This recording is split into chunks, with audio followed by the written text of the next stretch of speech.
Good afternoon, and welcome to the Middle East Forum's webinar and podcast series, Israel Insider with Ashley Perry. I'm Stacey Roman, and I will be moderating this discussion today. We're pleased to have Mr. Ashley Perry, advisor to the Middle East Forum's Israel office, join us here each Wednesday at 3 p.m. Eastern to update us on all the events going on in Israel. Mr. Perry will be giving us a briefing for 15 minutes, then open it up for questions. Should you wish to ask a question, please use the Q&A box located at the bottom of your screen to type your question. Now, with no further ado, I'll turn the discussion over to Mr. Ashley Perry. Thank you very much, Stacey, and good evening from Israel. For some weeks now, we've talked about the possible dissolution or breakup of this coalition, the coalition that was exactly 1 year old now, this remarkably wide and broad coalition for the first time involving an Arab party, involving parties from the far left to arguably the far right and many others in between. Most parties that there's ever been in the government. So it's been called by very many in the media and commentators as the grand experiment, the big experiment of Israeli politics, because as I said, there's a lot of unique elements to it. And it has survived a year, much to the detriment of the opposition, who believed that it would only last for months, maybe 6 months, but it has lasted a year. But now the question is, how much longer can it last? And it now seems like, at least, as I've been predicting for the last few weeks, that we're not talking anymore, certainly not in years, and probably not in many months, maybe weeks, possibly days.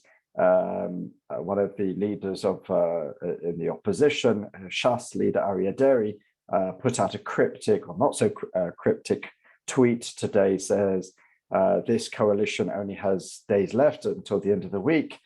Prepare for a surprise soon. Now, last time they were talking about surprises when Idit Silman of the Yamina party left, and an already very tenuous government of 61 then went down to 60, and it hasn't really been able to do too much in the Knesset. It has done quite a lot at the government level, but where they don't need to, to have a vote. But in the Knesset, they haven't been able to achieve much.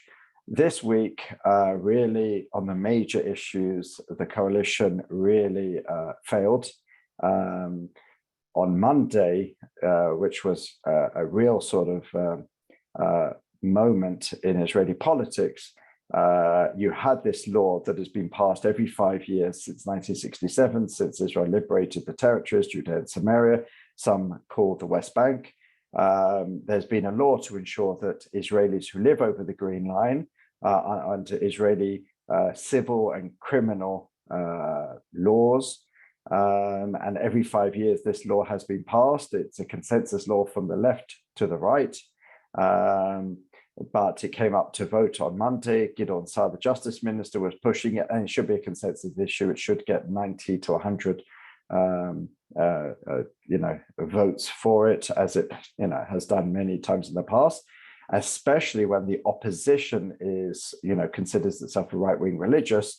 That's where let's just say they get the largest percentages of their votes. They're obviously right-wing religious, not necessarily religious, because the majority of Israelis who live over the Green Line, contrary to popular belief, are actually not religious.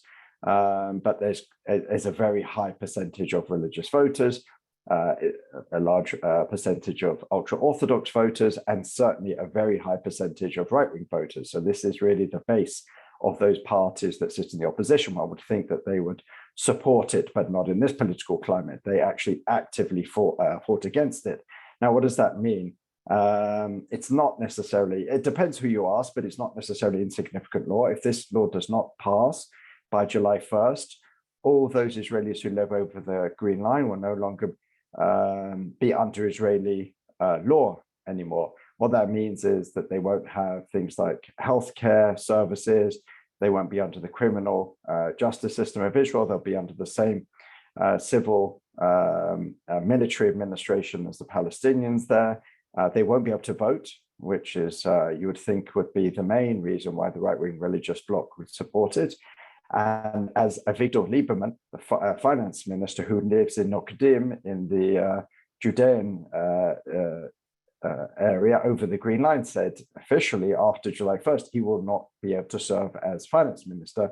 And Bezalel Smotrich, the leader of the Religious Zionist Party, will not be able to serve as a member of Knesset. Now, I haven't looked into the law myself, but it could be that it's a threat, but I'm assuming that he wouldn't say it if there was no basis to it. So in theory, at least, we could be looking at in, 22, 23 days, really for hundreds of thousands of Israelis who live over the Green Line, their lives will change. They won't be called up to serve in the army. That could hurt Israel's security. They won't be able to seek healthcare, as I said. Who knows, that could harm people's health or worse. They won't pay taxes. They won't be under Israel's civil jurisdiction. The Israeli police will have no authority over them. I mean, it could be a real mess. And for what? For politics, basically. That's what the coalition will have charged. The opposition has argued that anything that brings down this, what they claim is illegitimate or left-wing or Islamist loving or friendly government, is worth its while. I'm not sure if they'll be saying that when there's more and more anger getting to July 1st, because certainly there is a certain amount of anger, even if many people, Israelis who live over the Green Line, may agree that this government should be replaced. They certainly don't want to see all their rights being abrogated because of politics, because obviously the vote itself won't mean the government has fallen. Gideon Saar, as I said, the justice minister who pushed this, did say that this is a do or die legislation. If the government is not able to pass this, he'll have to consider other options and consider, as I described at the beginning, that this experiment, quote unquote, has failed. Interestingly enough, I mean, it did fail. Not only did Idit Silman, the renegade Yamina MK, she actually didn't vote one way or another. She left the plenum and didn't vote, but two members of Knesset in the coalition, Meretz Zoabi and Aram Zghalayim, voted against it. We've talked about those two as as potential renegades. We saw that Zoabi left the coalition and then returned after having discussions with Lapid. She claims that Lapid, the foreign minister or alternate prime minister, who's very much involved in many of these sort of coalition issues, she claims that Lapid allowed her to vote according to her conscience. Lapid's office denied this, saying that it would be ridiculous if we allowed every MK to vote how they want. That's just simply not the way coalitions work. There has to be some level of coalition discipline or nothing ever gets done. But so far she has, on all the major issues, since she threatened and returned to coalition, she has not voted with the coalition. So that law did not pass. It's going to be brought up again. It can be brought up again. It's not under, because it's an emergency law, it's not under the same rules that usually if a law fails, it can't be brought up for a number of months. Because it's an emergency law, it can be brought up as early as next week. And Gideon Saar has decided to give it at least until next week to see if it can pass. Remains to be seen whether there's going to be pressure on the opposition to either vote for or at least not vote against. There's already certain leaders in Judea and Samaria, mayors, who are basically saying, let's put politics aside. This is very important. Do not act against your own interests and your own ideologies. So we'll see how that goes. But Gideon Saar, who said that this will be a test for him, has said that he's prepared to give it at least another week. Today, there was even more, one would call crazy scenes where opposition laws, actually there were 3 laws to raise the minimum hourly payment actually by a third, which is quite a lot. And Finance Minister Victor Lieberman says it's too much. It can hurt small businesses, et cetera, et cetera. There were 3 almost identical laws brought through the Knesset today, 2 from the opposition, 1 from a Labour member of Knesset who actually in the end decided not to attend her own vote. All of the 3 laws passed with relatively low attendance, but there was a big debate exactly how it would be voted. Many on the left wanted to vote for it. There was big arguments whether they would vote for the laws, whether some others would vote against, whether they would leave. In the end, it was agreed that they would just not attend. The vast majority, I think there was only 3 or 4 coalition MKs, including Prime Minister Bennett, who voted against, and all three laws passed. But what it does show, most importantly, is the coalition is simply not working. Not only at this point are there individuals who can threaten the coalition, we've seen also Michal Biton, who we spoke about also in recent weeks, has come back with his demands. It shows that not just any average member of Knesset can threaten this government. The parties are simply not getting their people in order. What Mansour Abbas of the Islamist Ram Party has said, and as we know, as we've spoken about, Mansour Abbas is very keen on this government to continue. He's been really a voice of reason. He's tried to keep his people in check. So far this week, he certainly failed. He has called for Naim to resign his position. He says he should, learn from this experience. We haven't got there yet, and also Naim himself is a very popular figure and a very powerful figure within Ram. So it remains to be seen whether it even has that ability. But he's basically said, he's challenged not just himself, but all the coalition leaders by saying, let's give it to the end of the month. All of us are responsible for the members of Knesset in our party. We all have to make sure that we get our renegades in order. And as I've said, he has at least one, if not two or maybe three. Meretz obviously have their problems. Yamina, potentially, there's been a lot of talk about Nir Orbach, could be the next member of Yamina to quit the coalition, move across, which would then basically give 61 to the opposition, which means that they would then have the numbers to pass a law to disperse the Knesset. Orbach has denied that he's in negotiations with the Likud, but he is considering different scenarios. Interestingly enough, one threat that the coalition is trying to press ahead with Gideon Saar's law for, as I said, for Judea and Samaria next week is the threat of, just as they did previously, to declare Idit Silman a renegade, official renegade MK and no longer part of Yamina. Now that has been called the sort of nuclear, decision, and it's even been compared to sort of mad, mutually assured destruction. If they declare her as a renegade MK, then she can basically vote as she wants, but she will not be able to run in the next elections under an existing list.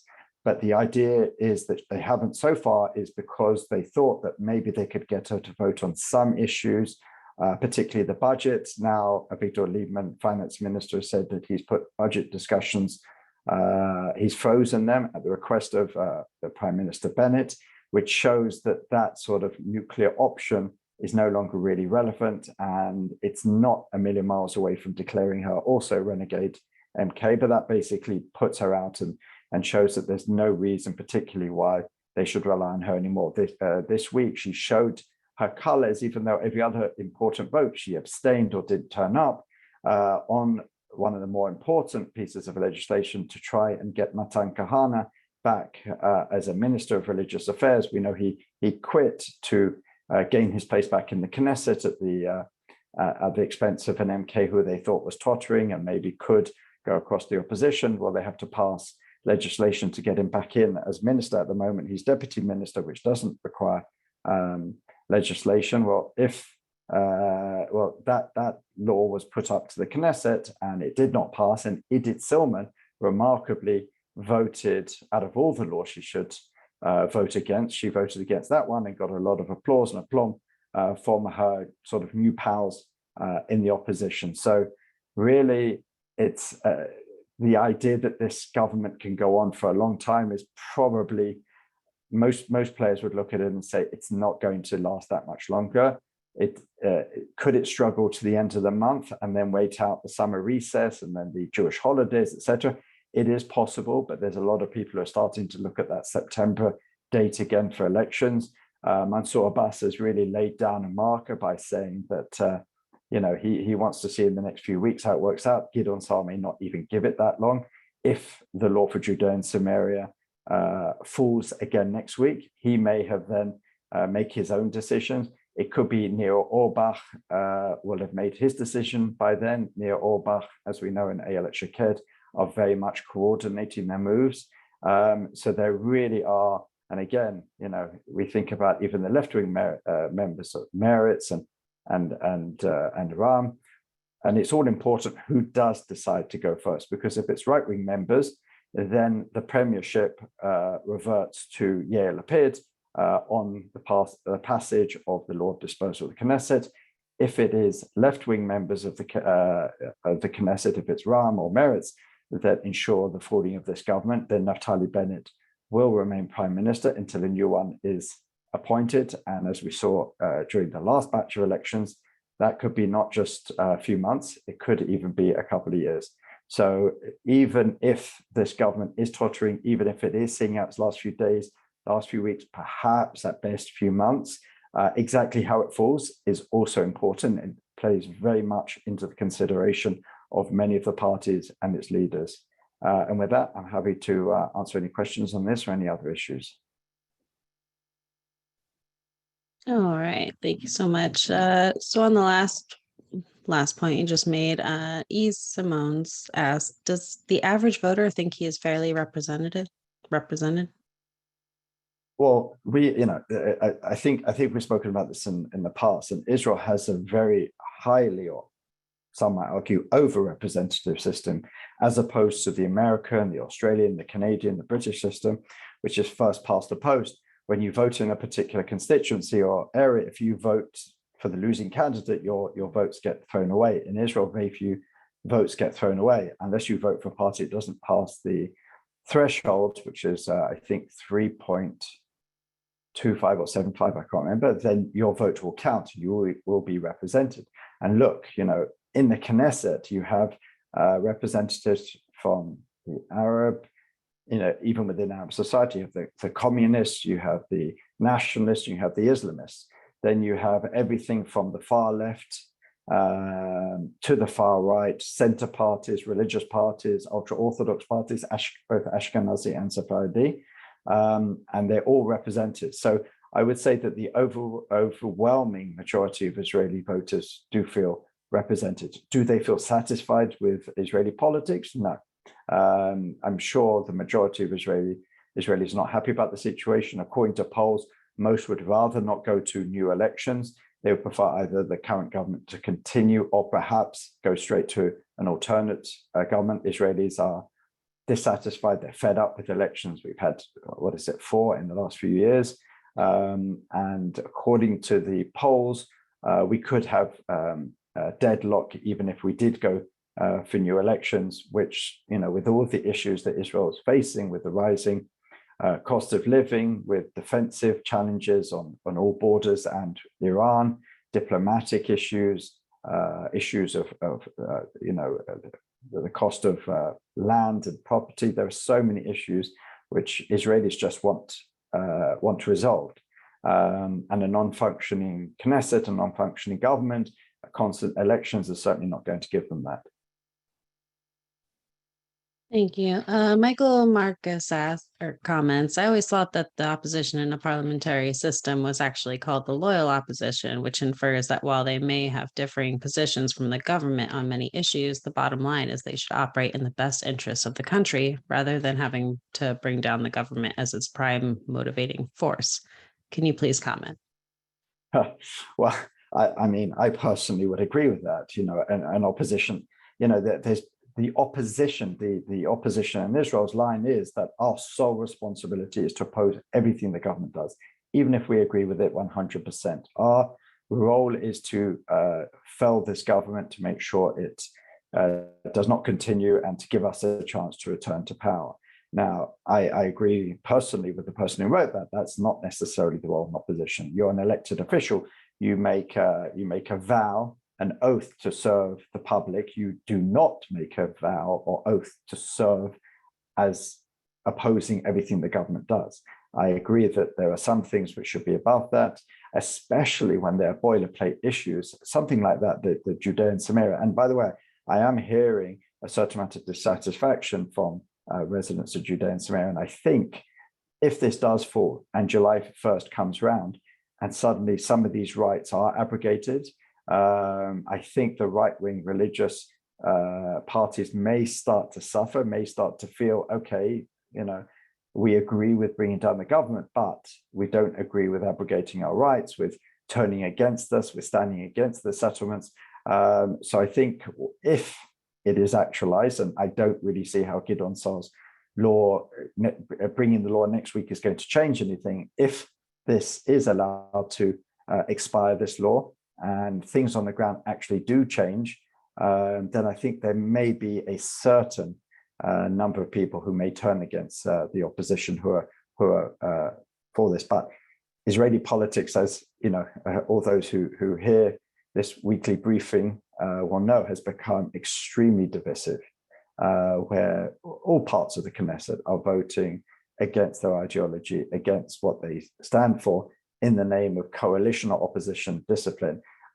There's always a certain amount of opposition, coalition discipline. It happens every single Knesset, every parliament around the world.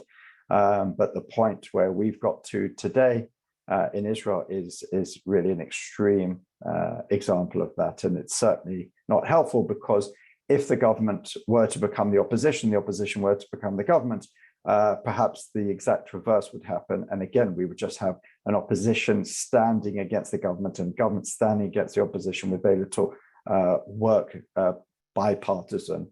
Here we don't really just have two parties. You can't call it bipartisan, multi-partisan, or whatever you want to call it. But we wouldn't have much cooperation across the aisle, which is absolutely necessary in any democracy. Absolutely. So going back to that, Martin Sternbach asks for clarification, will Jews living over the Green Line lose their Israeli citizenship if the law extension doesn't pass? Well, first of all, it's not just Jews. There are non-Jews who live over the Green Line. Any Israeli. It's not about your religion. It's not about your people. It's about your nationality, your citizenship. If you're an Israeli citizen, you live over the Green Line, because Israel hasn't. It's a very complicated matter, because there are no other examples around the world. But Israel, as we know, has never apportioned sovereignty, but they have allowed their citizens to live over the Green Line. And to do that, they had to create a framework to make sure that they were under Israeli law, even if they lived outside of the sovereign state of Israel. No Israeli will lose their citizenship. If an Israeli wants to go and live in America or Brazil or India or wherever it is, they'll still have their citizenship, but they will not be under the laws of the state of Israel. They won't have to pay taxes. They won't have to serve in the army. They won't be able to run for office, for example. So maybe Avigdor Lieberman's threat perhaps is true. If he'll live outside the boundaries of the state of Israel, according to the laws of the state of Israel, you cannot vote. Israel doesn't have overseas voting. You have to physically be in Israel at the time of voting to vote. Even if you're on holiday, it's diplomats. There's an exception for diplomats, but so Israelis who live over the Green Line effectively will live outside of the boundaries, do live outside of the boundaries of the state of Israel, so they will not be able to vote, they will not be able to hold office. So it could be quite have a major impact on hundreds of thousands of Israelis, but none of them will lose their citizenship. Thank you for that clarification. Carrie Hillebrand asks, you did mention that obviously some of the settlers are quite upset about this, but why isn't there a serious backlash among settlers beyond the Green Line against Likud and Netanyahu in particular for torpedoing the renewal of the law? It's an interesting one. When the law a few weeks ago of for paying for studies of those in combat units, Madim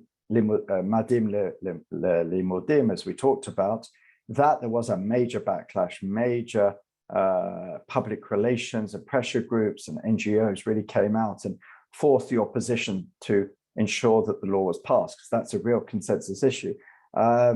I think the reason there hasn't been a major backlash, maybe there will be ahead of next week, but we haven't really seen it, is because many of the leaders or many of the people, the residents who live over the Green Line vote for these parties and would vote for them again and want to see them back in government. And they have been persuaded at this point that it's for the greater good.